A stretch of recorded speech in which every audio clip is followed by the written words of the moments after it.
Sementara itu, saudara, banjir yang merendam sejumlah kawasan di Kabupaten Biren hingga kini masih belum surut. Akibatnya ribuan warga terpaksa mengungsi ke tempat yang lebih aman. Hujan deras yang melanda Aceh sejak 2 hari terakhir menyebabkan 11 kecamatan di Kabupaten Biren terendam banjir. Hingga Minggu pagi, banjir yang merendam pemukiman warga tak kunjung surut. Akibatnya, warga terpaksa mengungsi ke tempat yang lebih aman. Laporan sementara Tagana Kabupaten Biren, jumlah jiwa yang mengungsi dari 72 desa yang terdampak banjir mencapai 2.514 jiwa dari 1.406 keluarga.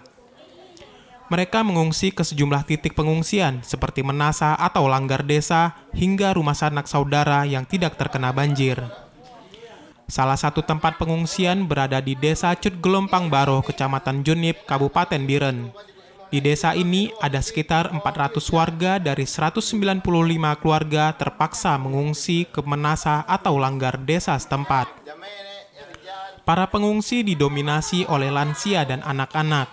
Mereka mulai mengungsi sejak Sabtu malam saat debit air di rumah mereka mencapai 50 hingga 150 cm. Salah satu pengungsi, Safarudin, mengatakan, hingga saat ini warga belum berani kembali ke rumah lantaran debit air masih tinggi.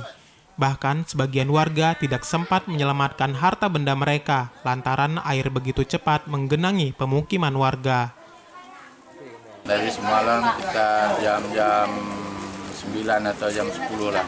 Ya kondisinya tenggelam lah. Separuh rumah lah. Seluruhnya ya. Warga mulai membutuhkan bantuan logistik seperti makanan dan obat-obatan, lantaran sebagian warga mulai terserang penyakit seperti gatal-gatal hingga demam. Dari Biren, Fajar Sidik, TVRI Aceh melaporkan.